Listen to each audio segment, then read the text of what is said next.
The year I was 5 years old, Mama and Daddy and I moved from Haw Creek across the highway, and we built a house.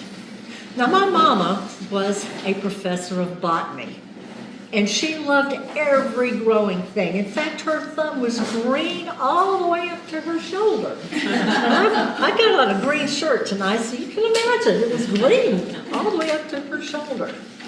She purposed to populate our 1 acre with multi-purpose evergreens, conifers that could be lit and decorated and displayed in the picture window for Christmas, and then afterwards taken out in the yard and planted to thrive.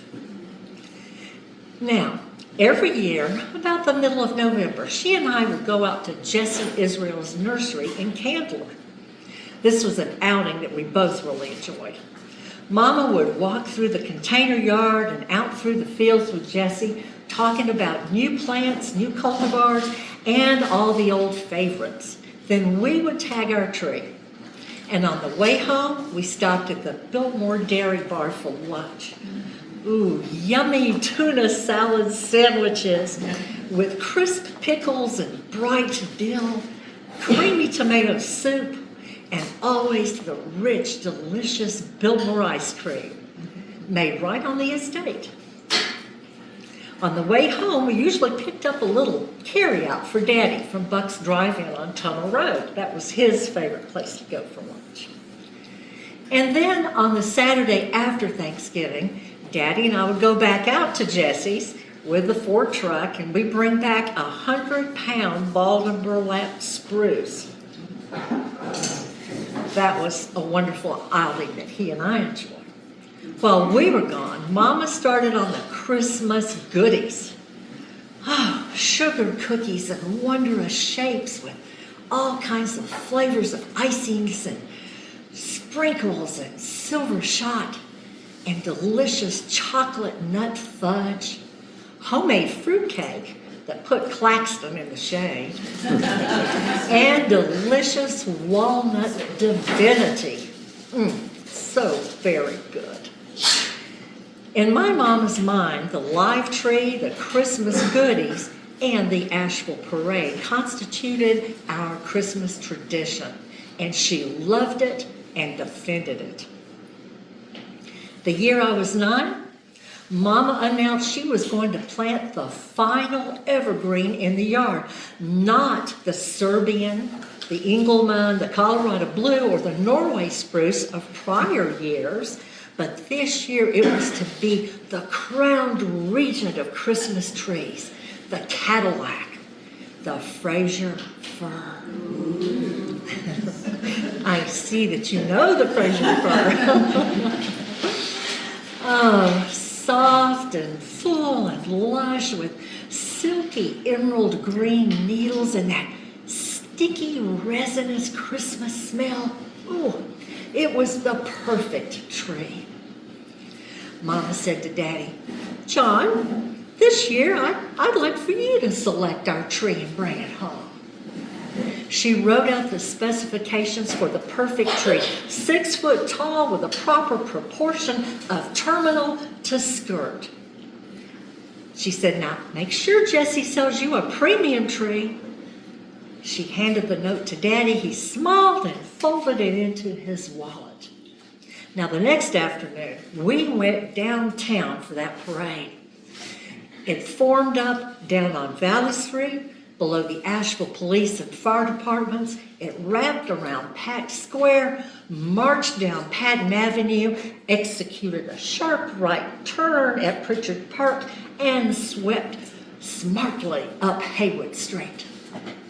There were shivering beauty queens and convertibles. Their shoulders were bare and, they were blue with cold. There were fire engines from every community in western North Carolina, all blaring their sirens, high school bands, and riders on horses and clowns and acrobats flipping all over the street. And the floats, many beautiful floats showcasing the religious significance of the season, representing churches, and then other floats that advertised local businesses and civic organizations. As they came up the street, showers of hard-wrapped candies rained down on the parade viewers, and I was allowed to keep the ones I could catch in midair. We all craned our necks to see the Stevens Lee High School high steppers. Down the street they came, beating out a tantalizing tattoo on their drum line, and their majorettes sweeping the street from side to side, tossing and catching flaming batons. Oh, the excitement of the opening season, the bright lights, the shop windows with their glorious embellishments of red and green and gold, and the resonance of the high school band's percussion sections all thumped in my chest. I panted with excitement, and I barely had breath to holler, "Hey, Santa," when he appeared. Oh, it was so hard to go to sleep that night. The excitement of a little 9-year-old child who still believed in Santa. The next morning, my dad was up early. He was fixing our breakfast. He'd already pulled out the big boxes of lights and the outdoor decorations and set them in the front yard. Pulling me aside, he handed me a $20 bill and said with a wink, whispering, "Now, when you and Mama finish the goodies and you go uptown, you get her a nice present with this. Oh, there's going to be a big surprise waiting for you when you get home." Oh boy, I thought, the tree will be up and we can decorate it. Mama and I made red and white striped candy cane cookies with almond flavoring, so good. We made pecan chocolate fudge and fruit cake cookies, little individual cakes spiked with the lovely glistening fruits and nuts.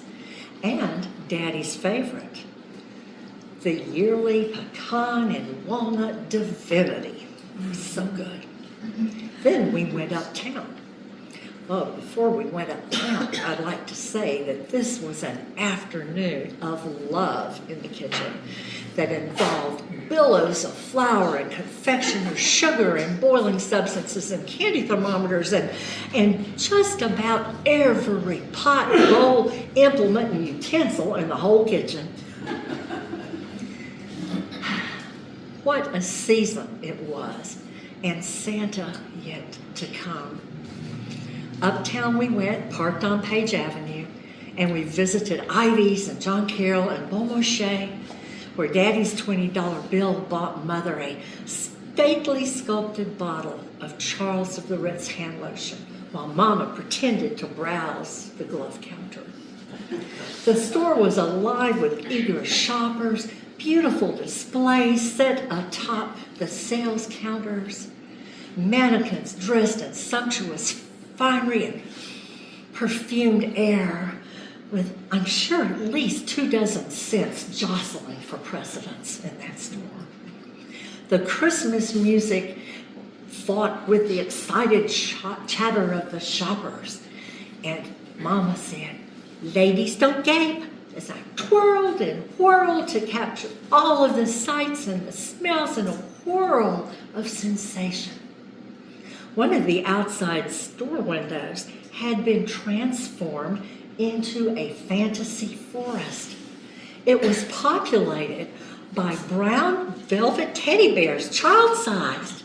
They were dressed in red vests and Peter Pan collars and black patent leather boots, and they were all kicking and bowing to the song, "It's beginning to look a lot like Christmas, and everywhere you go, kick and bow." Little children outside had their faces plastered against the glass, gazing in wonderment at the mechanical bears. Come along now," said their mamas, pulling them away. Over at the man's store on Patton Avenue, Mama got Daddy a new overcoat, and her $20 bill bought him a silk tie. Armed with our presents and the thought of the goodies back in the kitchen, we stopped at Buck's Drive-In for his carry-out meal and arrived home excited. Dancing in through the kitchen, we tapped at the fridge doors. "Oh, John, may we come in?" trilled Mama. "Just a minute, I'm turning on the lights." Mom and I looked at each other. Oh, we wriggled with excitement, anticipation, any second now. And then the door sprang open to my father's smiling face. "Come in, my dears, and see your Christmas tree." Mom and I stepped into the living room, and all of a sudden, with a gigantic whoosh, she sucked all the oxygen out of the room.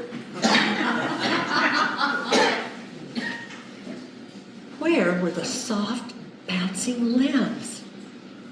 Where were the glowing lights and the hand-blown German glass ornaments and where were the red feathered cardinals and the golden crimson bows and the beautiful glass globes whose surface contained the whole room and the delicate presiding china angel? Where were they?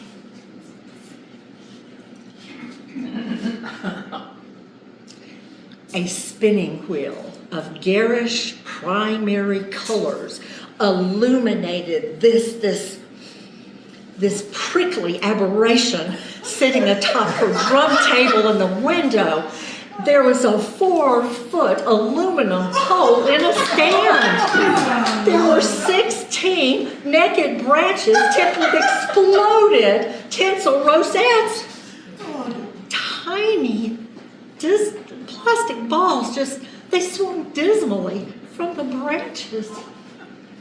And the spinning wheel was cranking out a tune to the sound of the stereo, playing "Oh, Christmas tree, ring!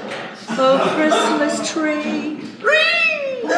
How lovely are, ring, your branches." It was the awfulest Christmas tree ever. Mother blinked. She swallowed hard, and she croaked out, oh, John, it's not real." Giving him a thin smile, she turned and tilted and cruised back into the kitchen, touching base with every piece of furniture and door facing in her path. Sinking down into a chair at the kitchen table, she then uttered a series of cries that my father later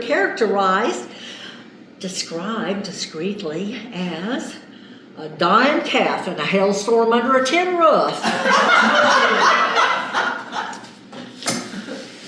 Lips set in a thin, prim smile, she picked up the platter of divinity. With a flourish of her wrist, she sent it in a graceful 4-foot arc, pop, into the garbage can. As the china shattered in a perfect 2-point landing, my startled Siamese pirouetted up from her basket, careened around the corner into the living room, and hit that spinning wheel. Scrambling, her tail bottle brushy, she set off for parts unknown in the back of the house. My father stood there with his mouth open in mute perplexity.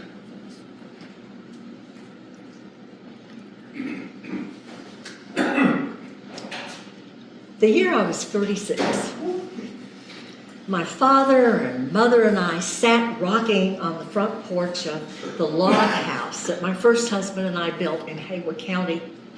Spread out before us shining, shimmering in the late October sun and bristling with buyer's tags, were 2 of the 11 acres of Fraser fir I would set on my property. Pointing to a stately 8-foot beauty, my mother said with just a wee bit of attitude, "Look, John, that is a perfectly real Christmas tree." And she never let him forget the awfulest Christmas tree ever.